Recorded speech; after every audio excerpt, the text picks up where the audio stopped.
어떤 자료는 친의 땅이라고 그러고 어떤 자료에는 그 아우 내지는 진환 아우때 아우가 땅을 그냥 냈었다 그러는데 오마직이 오늘 봤습니다. 600원이 나왔는데 600원 하면은 화폐 가치, 7대 화폐 가치와 지금 현재 화폐 그 세계에서 얼마나 되는지는 여러 가지로 좀 내려가고 있는데 크게 세 가지 있어요. 쌀값, 금값, 소값.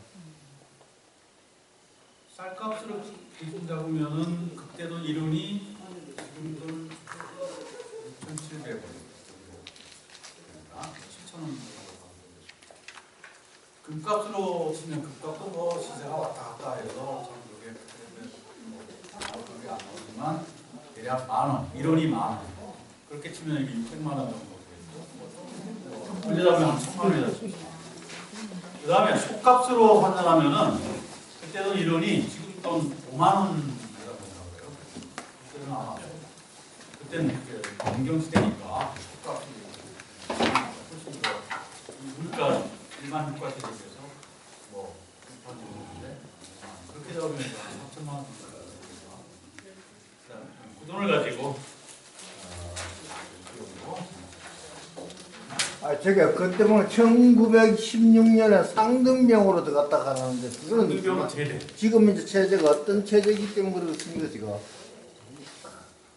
그때 문제에 대해서 제가 아주 전문가 잘하지 못해서 그것까지 추적하지 못해봤는데 뭐 상등병은 그러니까 그 지금 이제 병장으로 제대를 하든 뭐 저 하사를 제대를 중사를 제대를 하시는 그런데 해필이면은 상등병으로 지원 제대로 해놨는 자원 제대로 해놨는데 그때의 계급 체제는 어떻게 되어 있는지 그때도 그 명칭은 좀 다른데 뭐 병은 뭐 이렇게 아마 그때도 2등병은 1등병, 상등병 뭐 그다음에 뭐 병장 정도 있었나 그 다음에 뭐 장교는 위라고 그랬고요. 위, 참위 뭐 이런 식으로요. 위라고 했는데 하사관은 숫자를 붙였을까요? 제가 그거까지 하고 이 부분은 그냥 저는 무심코 넘어갔거든요. 3년 가족이 했으니까 3등병 되겠습니다.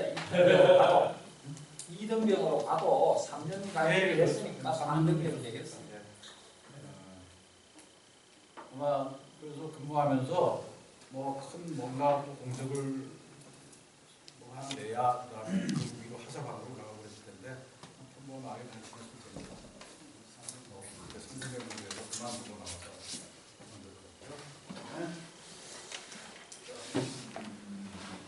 계급 체제가 조금 안 다르겠어요. 그렇지는 지금하고 비슷하게.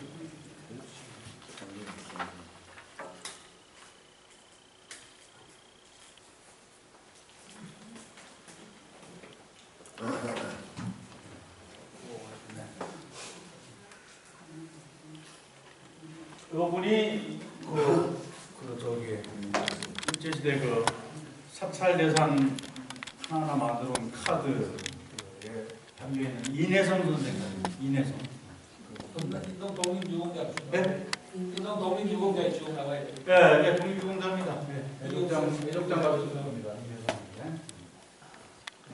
그다음에 장대영 선생 사진을 한번 볼까요? 조선 모병대 복장 입고 그 시절 사진입니다. 잘생겼죠? 얼마나 인물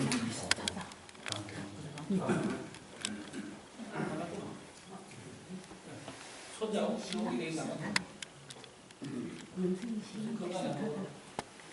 아까 쭉 얘기 드린 거고요. 그래서 자 혼자서 하기로 했습니다. 그래서 이미 재료를 확보됐습니다. 집에서 그 폭탄을 만듭니다. 녹색 그 솥을 막 두드려 가지고 잘게 부숴 가지고 그걸 파편으로 담아 가지고 다져 넣어서 약품석 쳐가고 잘 개어 가지고 섞어서 이제 딱 해서 내관 씌우고 해서 폭탄 4개를 5개를 만들었습니다. 5개를 처음에 9군데 목표로 삼았는데 운전사를 혼자 하더라도 운전사를 하나 하는 사람 매수해가지고 돈을 좀 매수해서 차에 폭탄 싣고 다니면서 던지고 또 옮겨 던지고 할 생각을 했는데 아무도 그 운전사 매수를 쉽게 된 게 아니었죠. 그건 실패하니까 이제 걸어서 할 수밖에 없어요. 자전거를 타거나 9군데는 할 수 없으니까 압축해가지고 4군데로 줄여놓고 거기에 해당한 폭탄 4개를 만들고 하나는 자결용으로 소형 폭탄 자결용으로 5개 만들었어요. 혹시 그 거사 현장에서 경찰이 달려오거나 할 때는 그 자리에서 이제 자결하려고 만들었는데 그럴 일은 없었습니다. 여관적으로 직접 보내놓고는 당신은 자전거를 타고 구미에서 그 전날 자전거 타고 대구까지 내려갔거든요. 그 어디 맡겨서 식당에 밥 먹고 나서 거기 좀 맡겨놓고 세워놓고는 갔었는데 그걸 다시 와서 찾아가지고 자전거 타고 다시 구미로 돌아와가지고 숨어 안동으로 가고 막 이러면서 안동에 친척이 있고 해서 뭐 하면서 은신을 했습니다. 자, 근데 아까 그 장길상 집이 원래 9개 목표 중에 하나인데 유일하게 기관이 아니고 일반 민가집인데 장길상은 장승원의 큰 아들입니다. 아들이 장승원에게 셋이 있었는데 그 양반이 1874년생 큰 아들인데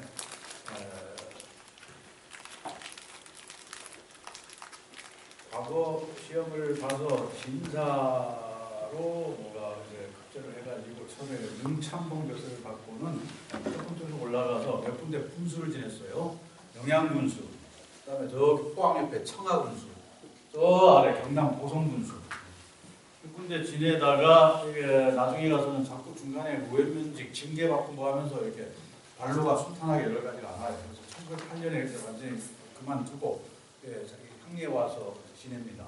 원래 이 장씨집 원래 지금 저 교동 지금 이동 그쪽이었는데 지금도 있던 그쪽이었는데 장승원이 그 관찰사 그만두고 은퇴한 다음에 1910년 전후에 그만두고 와서 그보다 몇 년 전인데 그만두고 와서 집을 옮겨가지고 저기 가면은 저기 남구미 IC로 들어와서 거기서 멀지 않아요. 호태동 있죠. 네. 호태동 쭉 안으로 들어가면은 그 아주 고가가 큰 고가가 있습니다. 거기입니다. 지금 궁터라고 하는 한정식 집으로 바뀌었습니다. 금호제로 바뀌었습니다. 다시. 금호제로 다시 금호제라는 금호제로요. 전에 한번 와가고 그걸 안 가보니까 그렇게 집이 뭐 거의 그냥 좀 쇠락해가지고 많이 이렇게 낡고 그랬습니다. 상당하고 어떻게 돼요? 그 집 그러니까 굉장히 조용한 데로 숨어 살듯이 그 쑥 들어간 데 거기를 들어가서 집을 짓고 살았어요. 거기입니다. 그러니까 장길상의 집은 그 장길상도 역시 1908년에 관직을 그만두고 내려와서는 자기 큰아들이니까 본가의 아버지 모두 같이 살고 있어요. 아버지 그런데 살았는데 아까 얘기 드렸지만 1917년에 아버지는 암살당해서 돌아가셨죠. 이제 큰아들이 그 집을 살고 있어요. 근데 그 집안이 구미에 엄청나게 땅을 많이 가져 있어가지고 대지주였습니다. 소작을 많이 줬어요. 그 소작을 한 사람들 중에 한 사람이 지금 박 대통령의 할아버지, 박정희 전 대통령의 아버지 박성빈옹이 그 소작인 중에 한 사람이었습니다. 5마지기 밭을 빌려서 소작을 했어요. 소작료가 그때는 7대3이었어요. 가을 되면은 그 해당되는 만큼의 쌀을 치고 또 마름 되는 그 중앙 관리자한테 잘 봐달라고 닭 한 마리 옆에 쳐고 시기지고 갑니다. 그 집이 상무동 아닙니까? 지금 생각 그 자리에 그 상무동이죠. 철길 하나 사이로 약 한 2km밖에 안 되는 아주 가까운 곳이었어요.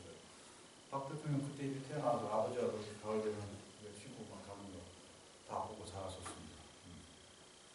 굉장히 가난이 얼마나 뼈저리게 이렇게 고통스러운가 보면 아주 되어 있었죠. 박 전 대통령 그때로 가서.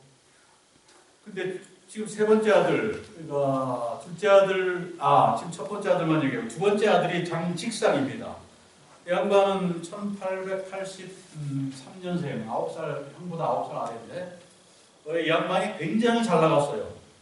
어려서 중학교 때부터 일본에 보내가지고 일본에서 학교를 다 나와가지고 돌아와서 주로 경제계 쪽으로 나가는데 처음에 관직을 하다가 빨리 그만두고, 금세 그만두고, 재계로 나가가지고 대구의 은행 금융계 재계는 좀 꽉 잡았어요. 아까 잠깐 얘기했던 경일은행, 대구은행 주체요. 그때는 두치라고 했습니다. 우두머리죠.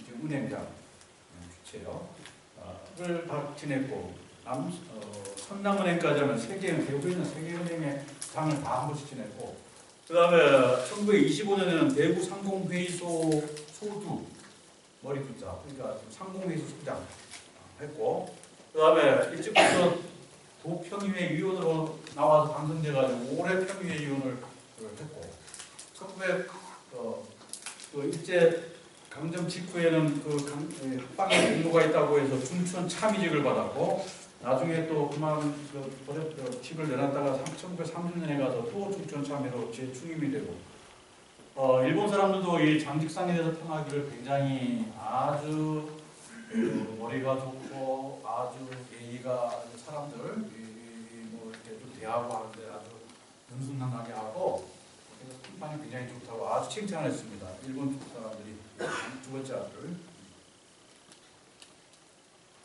형은 아버지 물려받아서 큰 땅을 가진 대리인이고 동생은 바로 아래 동생은 대구 경기 지역의 경기에서 꼭 잡고 그 다음에 막내가 장택상 전 총리죠. 10년 아래입니다. 1894년생.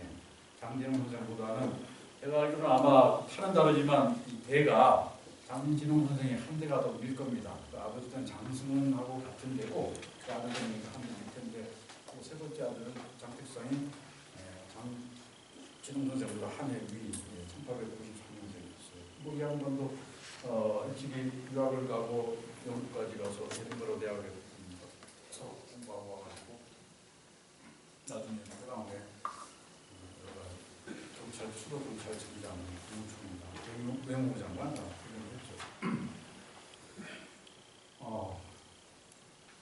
박정희 대통령이 쿠데타 후에 민정이양하고 대통령 당선되고 나서 장태성 씨가 야당 인사가 야당 원래는 이승만의 수와 아주 신복이어가지고 이게 컸는데 나중에는 이승만하고 사이가 벌어지더니 박정희 등이 집권한 후에는 야당 지도자가 돼가지고 굉장히 비판을 하고 좀 얕봐가지고 박정희 씨 또는 박정희 군 이런 식으로 호칭도 많이 그랬습니다.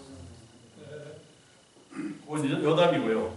어쨌든 이 친일파의 아들이면서 장진홍 선생 다시 돌이켜보면 대한광국회 회원이었죠. 대한광국회 회장 박상진이 자기 스승 호위 선생을 그걸 공부를 하기 위해서 장승을 응징을 했습니다. 1917년이었습니다. 지금 이 폭탄 거사는 언제입니까? 1927년 딱 10년 후입니다. 장진홍 선생의 마음속에는 고국에 굉장히 뇌리에 새겨져 있을 겁니다. 저 집안, 나와 같은 인종장씨지만 저 집안은 민족적 대의에 굉장히 어긋나게 좀 살아가고 아버지부터 시작해서 아들들도 완전히 친일들도 살아가고 그냥 둬서는 안 되고 한번 이렇게 모델로 삼아서 시범적으로 저 집을 한번 응징해야 된다라고 생각했기 때문에 그 9군데 그 표적 중에 유일하게 민간인 집으로 장길상이 집이라고 되어 있는 자료에는요. 이게 일제경찰이 살짝 피해갔던 것 같아요. 자, 생각해 보십시오. 대구에서 8군데를 하면서 어떻게 구미까지 날아와가지고 그 한 군데만 여기까지 와서 하겠습니까? 같은 대구 안에 어딘가였겠죠. 장길상은 집이 여기 오태동 여기 지금 집이었지만 살고 있었지만 그 아래 장직상은 대구 시내 수정이라고 지금 그 곽병은 아십니까? 대구에 가면 바깥 5분입니다. 거기에 집도 있었어요. 그게 바로 아까 얘기한 다른 기관들하고 거의 같은 인접한 데거든요. 그래서 장직상 집을 타격하려고 했었을 텐데 일제 경찰이 그때 그 거물인 장직상이라고 한 이름을 이미 그런 표적이 됐다고 하는 거 남기기가 조금 해서 아마 슬쩍 형집으로 장길상이라고 바꿔버린 게 아닌가 저는 그렇게 추리하고 있습니다. 일단 공식 자료에는 장길상의 집이라고 나옵니다. 그래서 저도 이런 적어놓지만 생각해 보면은 그게 합리적으로 잘 연결이 안 되고 장직상의 집에서 그러니까 지금 시대처럼 뭐 우리 집안입니다. 그거 뭐 해서 이렇게 하는 게 아니라 같은 중시 집안이면서도 국민께서 해야 된다고 판단하니까 과감하게 그렇게 집어 넣었던 겁니다. 그런데 실제로 거기는 나중에 빠지죠. 추적 대상이 압축되면서 빠졌습니다. 자, 혼자 이제 그래서 폭탄을 만들고 시제품을 처음에 2개 만들어서 8월 달에 여기 군위하고 선산 경계 지역이 되는 봉화산에 비가 억수로 내리고 천둥 치는 날 폭음이 나면은 그게 은폐돼야 되니까 일부러 그날 기다려가지고 산속으로 들어가서 안불 속에 딱 들어가서는 폭탄을 던져봤더니 큰 폭음을 해서 터져요. 폭탄 잘 만들어졌구나 이렇게 만들면 되겠구나 해서 그 시제품이었고 그리고 후에 2달 동안 준비를 해가지고 완제품 5개를 만들어낸 겁니다. 또 그걸 자전거에 싣고 가가지고 아까 얘기드린 것처럼 여관에 숙박하고 종업원을 시켜서 다 이렇게 가져가게 했는데 그걸 잘 미리 포장을 다 해가지고 진짜 선물처럼 보기위해서 황진박이라는 분이 직접 행동에는 가담 못하지만 그건 도와줄게 해가지고 아주 한문을 잘 쓰고 해서 그 겉에다가 한자로 아주 멋진 글자로 누구 귀하해서 하는 그 포장 건면에 써주는 황진박 이분이 써줬다고요.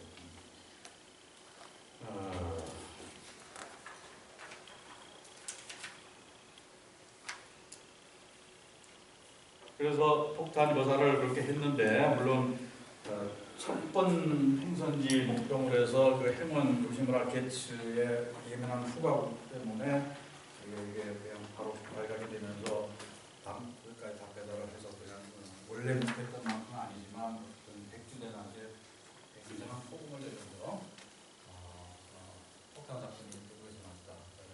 경찰이 아주 너무 놀라고 당황할 수밖에 없습니다. 그래서 그냥 근처 지나가는 행님부터 시작해가지고 마구잡이로 잡아들여서 막 취직을 하면서 유치장이 며칠 동안 엄청 꽉 차고 했는데 뭐 해봐야 뭐 아무것도 단서가 나오지가 않죠. 얼마나 사람 잡아다 뭉쳐라고 있었는데 한 사람씩 나가고 수사를 대구 경북 경찰부에서 맡아 하는데 그 담당 경찰이 누구냐면은 최석현이라고 경부 지금의 경찰 교육은 경위쯤 됩니다. 경위였는데 저기 경북 공화 출신이에요. 지금 경찰에 면담와서 경북까지 승진한 그만큼 승진하려면은 뭐 그동안 엄청나게 일제 충성을 다하고 수사 같은 데는 엄청 달려들어서 자기 인생을 세웠으니까 그랬겠죠. 이 양반이 이제 이 사건에 이제 수사 담당자에 대해서 여러 가지 추리를 해보면서 처음에 이런저런 조그만 단서를 가지고 진범이다 하면서 잡아들인 게 저기 안동의 264 형제, 그리고 이정기라고 저기 성주 출신의 공장가 있는데 이 양반이 1925년에 북경을 갔다 왔어요. 북경을 다녀와서 뭐 264 형제들하고 만나가지고 암살단이라고 하는 조직을 만들었다고 일제 경찰은 보고 있었는데 그걸 그 단서로 뭐 어떤 삼아가지고 어떤 잡아들여가지고 막 공을 가고 해가지고 뭐 얼개설기 엮어서 사건을 만들어서 검사국에 보냈는데 검사국 대신 담당한 검사가 다시 조사해 보니까 이게 앞뒤가 잘 안 맞거든요. 그러니까 뭐 나오지도 않고 그러니까 결국 기소를 하지 못합니다. 끝날 수밖에 없었어요. 풀어줄 수밖에 없었어요. 그러니까 다시 진범 찾아야 돼요. 그래서 또 막 수사를 계속합니다. 한 1년, 만 1년 반 정도. 여기저기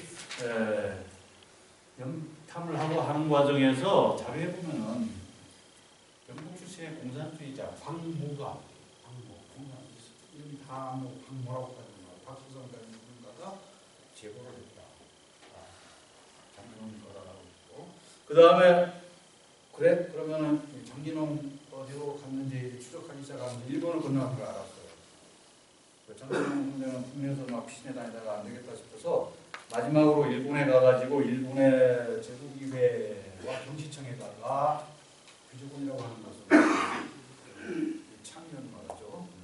상원에다가 거기다가 폭탄을 던지고 마지막으로 그리고 나서 러시아로 소련으로 건너가겠다 마음을 먹고 일본으로 가서 오사카에 있는 막내 동생 안경점을 하는 장이환 선생 집에 기숙을 하고 있었는데 여기에 이춘득이라고 하는 이름의 노동자 몇 사람을 경찰이 포섭해서 이 사람들을 데리고 가가지고 거기에 접근하게 하고 그래도 정부가 완전히 잘 안 나오니까 어떤 요령의 여자를 첩보로 삼아가지고 장이한 집에 들여보내서 뭐 조선에서 온 노동자인데 여기 와서 갑자기 오게 돼가지고 수식도 지금 했고 선생님 말씀을 이렇게 들어가지고 여기 가보라 해서 왔습니다. 이런 식으로 하니까 동정심을 느끼게 하고 우리 하룻밤 자게 해줬어요. 그리고 여자가 장이환의 어린 7살쯤 되는 아이한테 막 말을 시켜봅니다. 어린 나이들 말 시키면 나오죠. 우리 큰아버지 막 다짜고짜 큰아버지 어디 계시니? 큰아버지는 뭐하지? 이런 식으로 아이가 생각없이 그냥 저 밑층에 다락방에 계신데 잘 안 나오지도 않고 맨날 술만 드시고 이름도 엄마가 아버지가 들어와서 부르면 김모라고 그냥 손님으로 와 계신 분이라고 김모라고 하는 분이라고 시켰다고 하더라고요. 얘기를 다 해버려요. 그래 맞구나. 여기 있구나. 알고는 급습을 해서 2월 14일 밤인가요? 급습을 해서 체포를 해가는 거. 압송을 해가지고 현장 건너서 와가지고 대구가면 평소에 지금 취조를 계속 하고 완전히 진상을 밝혀냈어요. 지금까지 얘기 드리는데 이렇게 준비해서 했다고 합니다. 1929년 2월에 체포해 와서 예심이 끝난 게 12월 7일자였습니다. 10개월 정도 예심하고 기소 결정해가지고 1930년에 재판이 이제 진행되는데 1심에서 당연히 사형선고 나오죠. 항소합니다. 역시 또 사형선. 상고합니다. 조금 정도 고등법원에다가 상고를 지금 대법원에 해다 놓는데 고등법원이고 항소심은 여기 대법원 역시 기각. 상고심에서 사형이 확정된 게 그때 30년 7월 21일 날 됐어요. 그로부터 열흘 후인 7월 30일 밤에 11시 반쯤에 장 선생이 어디선가 모아놓은 유리 조각, 사슴파리 조각으로인가도 그게 아니구나. 죄송합니다. 수면제를 모아놨네요. 수면제를 어떻게 모으는지 모르겠는데 사슴파리 조각으로 한 거는 다른 의사라는 게 있는데 제가 잠깐 수면제를 그러니까 굉장히 잠이 잘 안 온다고 해서 그동안에 형무소 의사한테 담당 의사한테 하나씩 타가지고 모아놓은 수면제를 다양한 거 삼켜서 그 다음날 새벽에 이제 전명합니다. 그래서 이게 날짜가 집안에서는 아마 7월 30일 양력으로 하는데 실제 자결을 시작한 날은 7월 30일 밤이고 완전히 이렇게 전명 순환은 7월 30일. 음력으로 6월 6일이에요. 그 7월 30일이 윤달 6월 6일 음력으로 음력 윤달 6월 6일. 아까 태어난 날이 6월 6일. 어때? 아니 그거는 자결을 시작한 게 6월 6일이고 그 다음날 아침 새벽에 돌아가셨으니까 돌아가신 때는 6월 6일입니다. 묘합니다. 같은 날 6월 6일 날 태어나서 6월 6일이지만 돌아가셨어요. 그러니까 그때 중간에 좀 빠진 게 있었네요. 장진홍 선생이 일본에 건너가기 전에 여러 군데 국내에서도 이거를 계속 하려고 그랬어요. 자기 수배되고 있으니까 나서지는 못하고 저 안동에 사는 서울면에 사는 장용이라고 하는 일가 친척 되는 분한테 안동경찰서 를 중심으로 해서 안동에 있는 기관들 폭탄 줄 테니까 던져라 해서 그렇게 하겠다고 했는데 그 장용희 씨가 몸이 안 좋아서 시름시름 앓고 누워있는 중에 기회를 잡지 못하고 하다가 그 다음에 7월달에 그냥 돌아가시고 말았고 그 다음에 그 호리끼리 시계 사업으로 폭탄 전문가였던 그 처음에 접수했던 그 양반이 1900 몇 년도에 그 10월 22일 날 고해 29년도 27년도 그 거사가 있던 10월 그러니까 거사가 있던 바로 나흘루입니다. 이 양반이 만주를 오가면서 제가 파악해 본 바는 자라 장사를 했다고 하는데 자라 거북이 그 새끼 거북이 자라 장사를 했다 그러는데 만주에서 들어와서 대구에 그 자기 아는 일본인 철도 기관사 집에 하룻밤 좀 그냥 좀 묵으마하고 들어왔었는데 그 다음날 낮에 헛간으로 가더니 그걸 가지고 가더니 뭐가 터졌다 이겁니다. 자료에는 그분이 자결을 한 것으로 나와요. 이제 거사가 성공했는데 이제 그러면 수사가 펼쳐지고 그럼 자기도 어차피 잡히고 하면은 이 고문을 받으면 다 이렇게 얘기를 해야 되니까 그걸 막기 위해서 스스로 자기를 했다고 나오는데 여기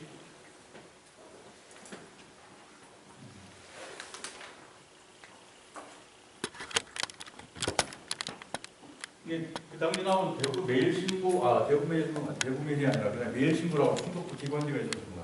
신문에 보면 이 사건이 머리 기사로 해서 크게 우리끼리가 폭탄 터져서 지금 그 사건이 기사가 되어 있는데 꼼꼼히 읽어보면은 자결이 아니고 뭔가 폭탄을 거기 가서 뭔가 이렇게 조작을 하려고 하다가 그러니까 뭔가를 하려고 다음 수속고사를 자기가 이거는 장진웅 에서가 이건 내가 하겠다고 마음먹고 폭탄을 가지고 온 걸 가서 맞추려고 하다가 그게 잘못 터져가지고 그냥 현장에서 얘기 시작해 폭사한 걸 가지고 자결이 아니고 그렇습니다.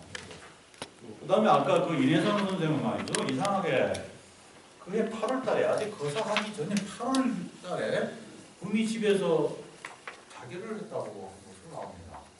어떤 기록에는 그 장진홍 의가 안고 말아서 바로 직후에 자결했다고 나오지만 또 믿을만한 다른 자료에는 8월 22일인가?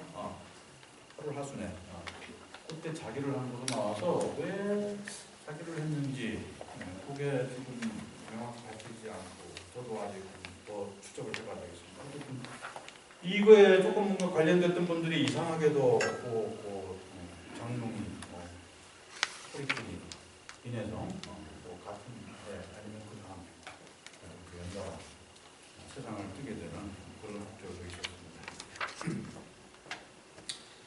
장기훈 선생이 이렇게 뿌리에 자결 순국하니까 어쨌든 의문사다 생각한 그 당시에 대구 항공소에 대구 감옥에 갇혀있던 다른 양반들 그 중에는 김기웅이라고 영천 출신의 독립운동가도 계셨는데 장기훈 선생이 그때 영천에 또 가가지고 연숙에 묵으면서 그 연숙 주인이었습니다. 김기웅이라는 분이 김사실이라고도 합니다. 뭐 이렇게 내가 사준 그 대구 폭탄 사건의 그 범인이다. 범인이다. 어떤 피신 중이다. 그런데 영천에도 그런 응징해야 될 기관과 이게 악질 도구가 있다. 단기 좀 하지 않으려 했더니 김기웅이 내 하마 그 폭탄을 이렇게 만들라 해가지고 폭탄 만드는 거 가르쳐주고 폭탄을 만들었어요. 그런데 기회를 보다가 결국 실행을 못하고 나중에 잡혔는데 그때 영천 경찰서 말고 또 민가 목표가 하나 있었는데 이인석이라고 영천의 대지주였습니다. 영천의 대지주였습니다. 이 집안의 아들 중에 한 사람이 이호라고 옛날 내무부 장관 박정희 그 정부 때 내무부 장관 이호. 그다음 그 동생이 하나 이활이라고 대한적십사사 총대하고 그런 의리한 집안이에요. 1946년에 그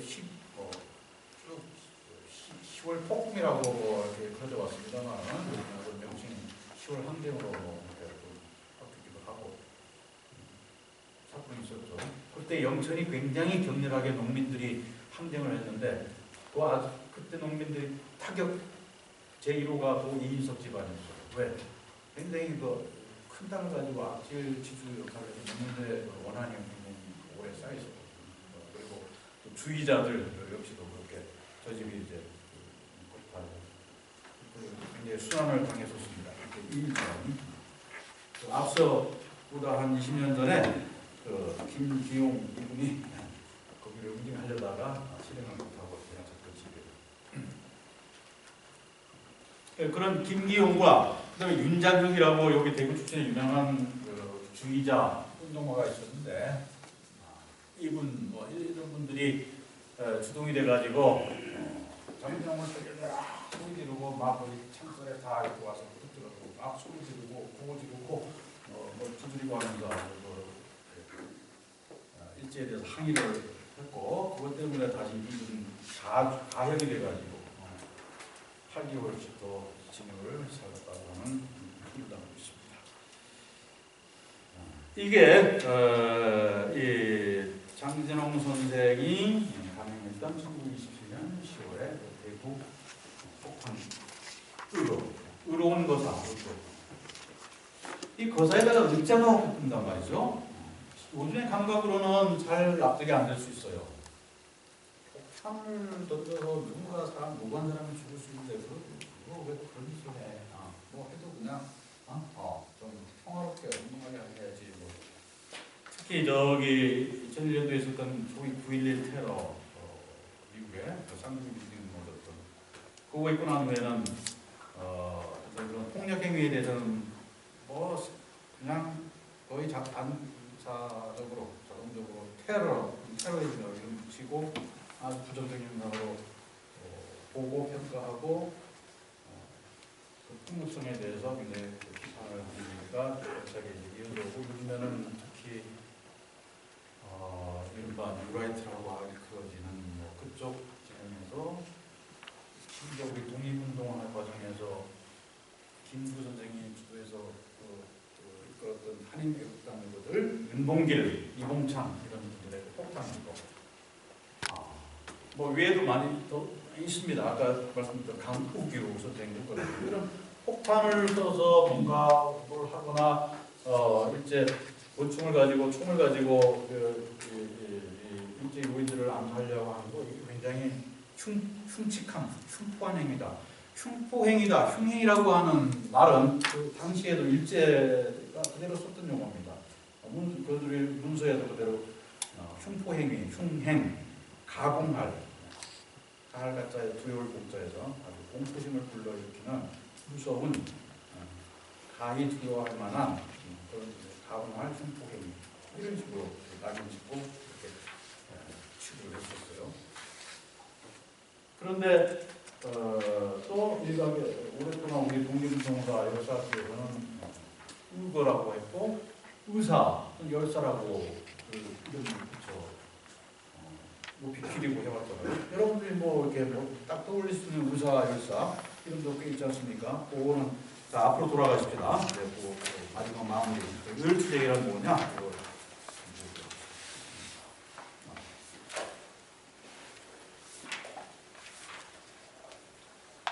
맨 앞에 을투쟁 있겠네요.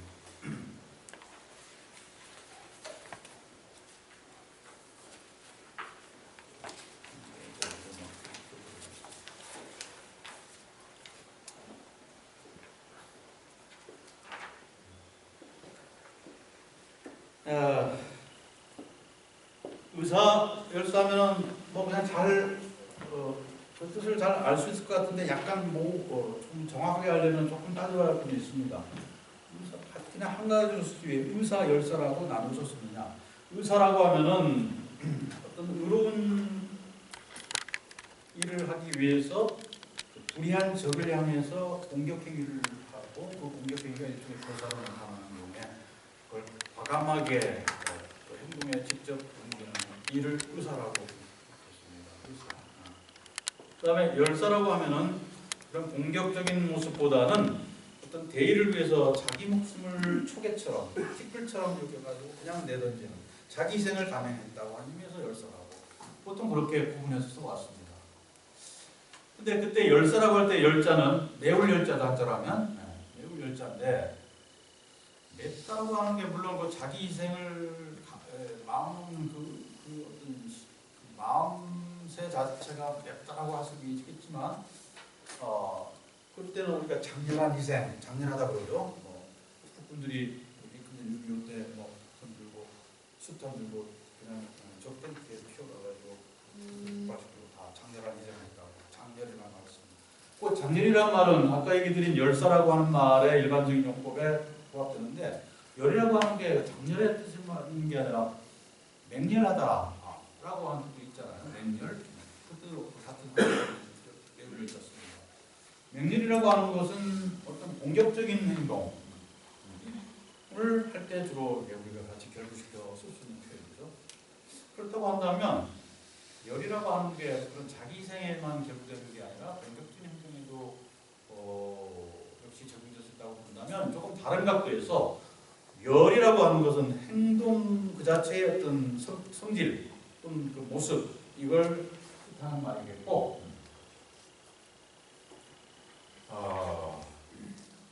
열이라고 하는 것은 열이라고 하는 게 그렇고 그 다음에 그런 행동을 왜 했는가라고 하는 그 행동의 동기, 명분, 목표, 목적 이게 어떤 중요한 가치, 정의로움, 민족 독립 불의한 자들을 응징한다. 억압과 수탈의 그런 기관들을 뭔가 경고 삼아 뭔가 이렇게 그걸 함으로써 그런 일이 다시 자행되지 않도록 한다든지 하는 어떤 종류의 가치를 그 안에 담았다. 그 가치를 뭉뚱그려가지고 동양의 전통적인 유교 사상에서 공자가 얘기하셨던 맹자가 특히 강조했던 의리라고 하는 의리. 의리에는 여러 가지 종류가 있을 수 있는데 그 중에서도 인간이 사람이 살아가면서 사람답게 사는 모습으로 나타나는 게 의다. 오름지를 하는 것.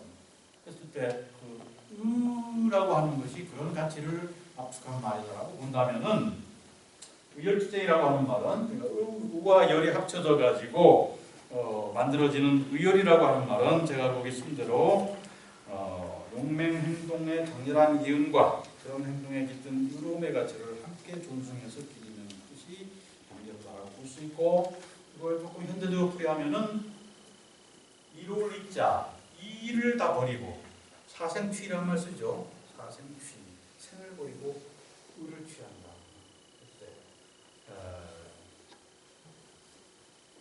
그 생자에다 그 생자를 다른 말로 바꾸면 이로울 이자를 넣을 수 있습니다. 이 이로운 것, 이로움을 버리고 의를 취한다. 이에는 이로울 이자 이에는 영리 여기 이름을 그냥 드리고 싶은 혹시 그거에 관련된 이해가 재리, 재리 돈 많이 벌어서 뚱뚱거리면서 부럽지 않게 살고 싶은 그런 이해가 또는 수리 오래오래 건강하게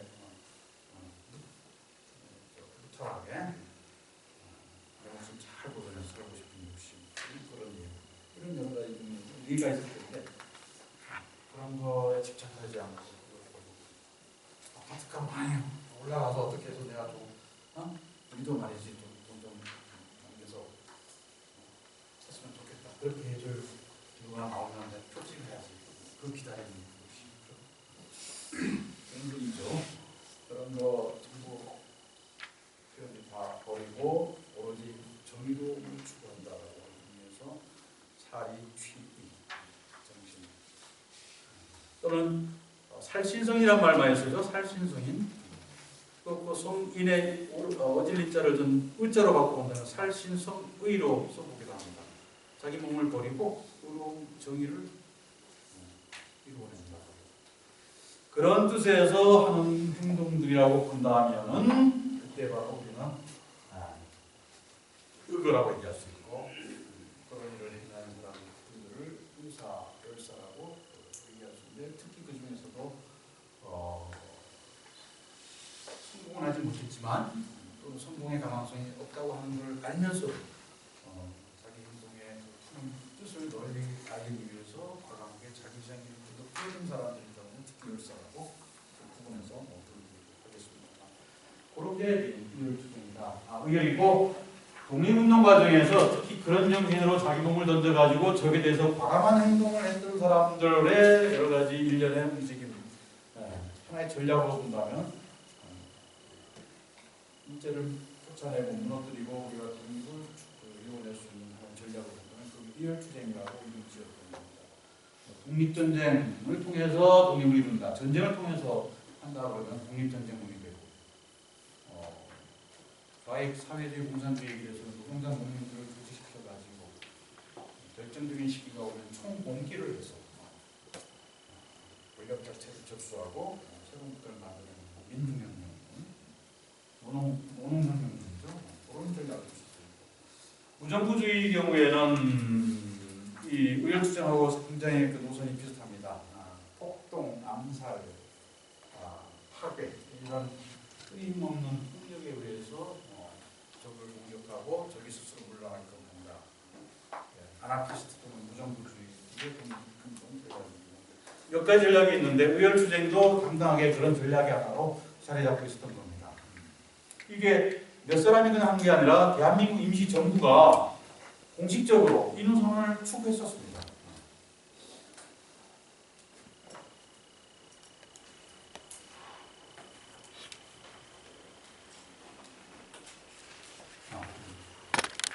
음. 1920년 2월달에 대한민국 임시정부에서 독립신문이라고 하는 기관지를 통해서 7일가설, 그때 아마 집필자는 이광수였을 거예요. 집필이 이광수였습니다. 안창호 선생이 뜻을 받들어서 이광수가 소설풀인데 7일가설이라고 한 제목의 긴 논설을 썼습니다. 가히 주교도에는 7가지 부류라는 것이죠. 적배, 적의 괴수, 일제 괴수들, 매국적, 나라 파괴하고 도적놈들, 을사오적, 정미 칠적, 창비, 밀정들 얘기합니다. 원래 그 적을 위해서 일하는 친구들, 그 다음에 친일포고, 반성하지 않는 광공리들, 조선총독부 이하에 들어가서 그냥 뭐 생각 없이 그 공직을 갖고 있는 광공리들, 불량백, 독립운동 진영에 들어와서 굉장히 이런저런 헛소리하면서 전열을 흐트러뜨리는 독립운동 합리하면서 자기 딴 생각하고 움직이는 그런 나쁜 친구들. 모반장, 이건 정말로 독립운동을 완전히 뭔가 무너뜨리려고 이를 빼앗는 그런 모반장, 아니면 적에게 투항하는 분들. 이 일곱 가지 가해 주기도 된다고 해서 정부가 공식적으로 이렇게 규정해 놨었어요. 앞서서 이보다 석 달 전인 1919년 11월 달에 저기 만주 길림에서 의열단이라고 하는 단체가 13명의 청년들에 의해서 조직이 되었습니다. 의열단 창립의 목표 자체가 암살과 파괴를 분내에 들어가서 끊임없이 함으로써 독립을 촉진시킨다고 했어요. 거기서도 7가지 가사를 구성해냈는데 보시다시피 조선 총독이가 보관, 군부심에 대만 총독, 대만도 우리와처럼 일제가 경전해가지고 식민통치하고 있으니까 그 대리인인 조선 총독과 마찬가지로 이제 대만 총독도 인정되었다고 집어넣습니다. 매국적 이와 같아요. 친일파 거주, 적탐, 그다음에 반민족적 포획. 하나, 둘, 셋, 넷, 다섯, 여섯, 일곱 맞죠? 임시정부의 7가설과 어떤 부분은 겹치고 어떤 부분은 좀 다릅니다. 의열단이 먼저 정해 놨었어요. 임시정부를 본따서 한 게 아니라 의열단이 먼저 정했고 임시정부는 그거 속달을 했어요. 그 다음에 아래는 고 단파인데 이건 그냥 자기는 문제는 그냥 5가지 파괴 대상으로 나오는데 제가 용어를 하나 만들어 봤습니다. 사람을 죽인다고 하는 것은 그래도 어쨌든 사람이 사람 목숨 뺏는 건 그렇게 막 그렇게 할 수 있는 건 아니죠.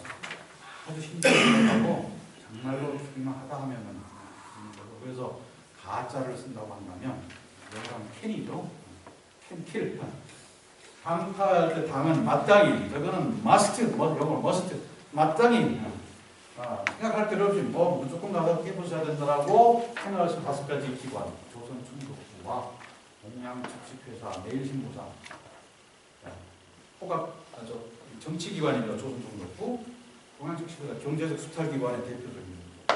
매일신보사, 저게 선정기관 앞자리, 그다음에 각 경찰서, 포갑기구, 각 지역의 경찰서들, 기타 외적의 주민기관 해가지고 5가지 파별에서 5단파 이렇게 해서 유일단이라고 하는 단체가 약산 김은봉이 있는 단체가 그렇게 운영하셨습니다. 신채호 선생, 반대 신채호 선생은 1923년 1월달에 써낸 조선혁명 선언이라고 하는 유명한 한국 독립운동사에서 가장 뛰어난 명문이라고 할 그 선언문에서 6가지 안가교장을 규정했는데 이와 비슷하면서도 여기에 세운 점은 일본 천황도 죽여야 된다라고 일본 천황을 새로 추가시켜놨습니다.